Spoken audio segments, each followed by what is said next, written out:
Charlie Gard dies, leaving a legacy of thorny ethics questions. London. Charlie Gard, the incurably ill British infant who died on Friday, could not hear, see, or even cry.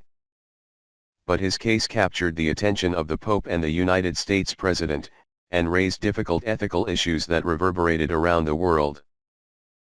He died with his parents by his side a day after a court ruled that he could be moved to a hospice and that his life support could be withdrawn.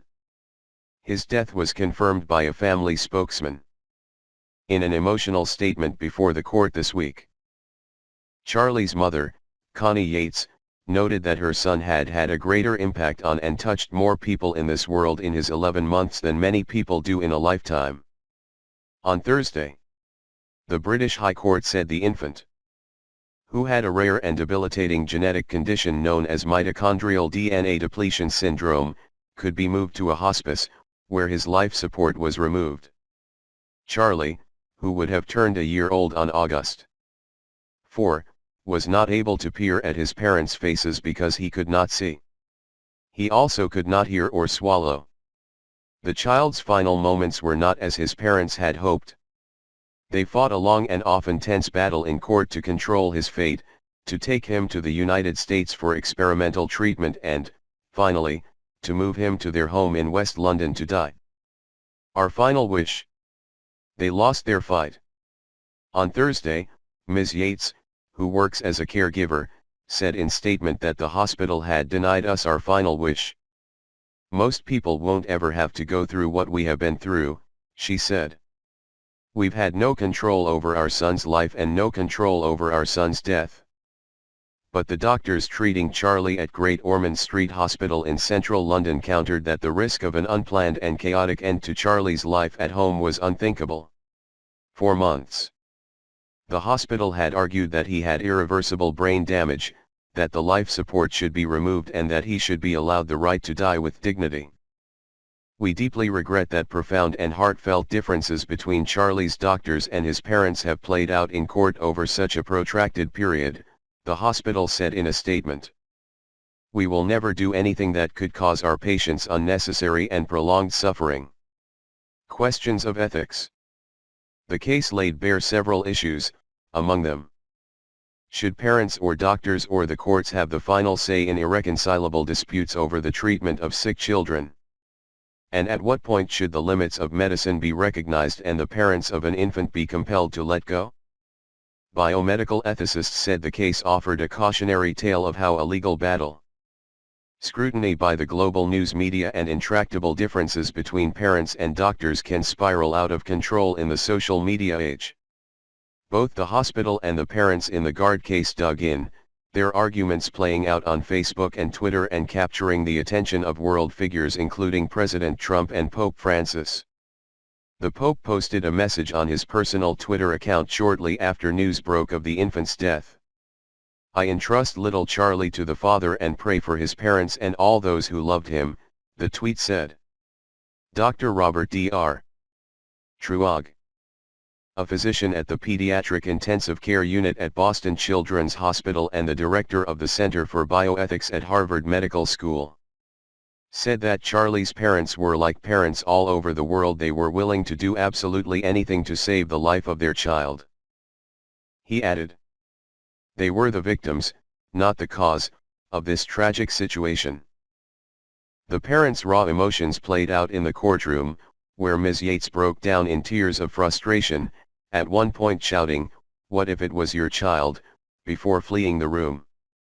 At another moment, Mr. Gard, a male room worker, cried out, "Evil," after a hospital lawyer spoke. On several occasions, both parents stormed out of the courtroom. Some of the lawyers and journalists covering the case were reduced to tears. The case went through several courts, including Britain's Supreme Court and the European Court of Human Rights, which backed the hospital's views, in part because experts said Charlie could be suffering. His parents insisted he was not. Protests and threats. Some American conservatives seized on the case as a warning of the pitfalls of socialized medicine and the abrogation of parental rights. Even as the High Court judge presiding over the case, Nicholas Francis, countered that to make a scapegoat out of Britain's National Health Service was nonsensical. In most cases, medical experts say, doctors decide when to remove life support from an incurably ill child, in consultation with parents, and these cases rarely wind up in court. But in Britain, the courts are the final arbiter when irreconcilable disputes arise. Charlie also became a powerful symbol for anti-abortion groups the world over. Protesters picketed outside Great Ormond Street Hospital, and Judge Francis denounced death threats against hospital staff members. The case also spurred questions about the wisdom of offering parents the hope of experimental treatment when faced with an incurable disease. That debate took center stage after Dr. Michio Hirano, a neurologist at Columbia University Medical Center in New York, offered Charlie's parents a ray of hope that an experimental treatment known as nucleoside therapy could improve Charlie's condition. The treatment had been tested on mice and on 18 people with a mutation in a gene known as TK2. But it had never been tried on someone with Charlie's particularly debilitating form of mitochondrial DNA depletion syndrome, which is caused by a different genetic mutation. During an often acrimonious and emotional high court hearing this month, Charlie's parents argued that he should be allowed to receive the experimental treatment. But lawyers for Great Ormond Street Hospital countered that Dr. Hirano had held out hope without even examining the child or reviewing his full medical charts. Dr. Hirano said in a statement he had been contacted by the parents and agreed to speak with Charlie's doctors to determine whether the experimental therapy he was developing could help improve the child's condition. When Dr. Hirano traveled to London this month to examine Charlie, about 6 months after he had first been invited, a series of scans showed that the boy had suffered muscular atrophy, that the damage was irreversible and that treatment would be futile. Ms. Yates criticized the hospital, saying it had dragged its feet about the treatment until it was too late. The hospital consistently stood by its contention that treatment would have been useless and that Charlie had irreversible brain damage. If Charlie has had a relationship with the world around him since his best interests were determined, it has been one of suffering, it said in a statement. Enough is enough. Dominic Wilkinson, a neonatologist and professor of medical ethics at Oxford University, said the case offered a tragic lesson about the risks of doctors offering uncertain hope to desperate parents. At the same time, he said, the case underscored the importance of mediation during a dispute about treatment, noting that the communication breakdown in the Gard case had all the attributes of a messy divorce. To let a child go is incredibly difficult, but it is also incredibly important, he said. It is heartbreaking, but we have to know when to say enough is enough. Dr. Truog of Harvard Medical School said the parents' legal battle had tapped into the healthcare debate in the United States, and was being seized upon by some to affirm a money-driven system in which patients who have the means can pursue experimental treatments, even if the chances of success are slim. But he said experimental treatments must be weighed against the benefits for society as a whole.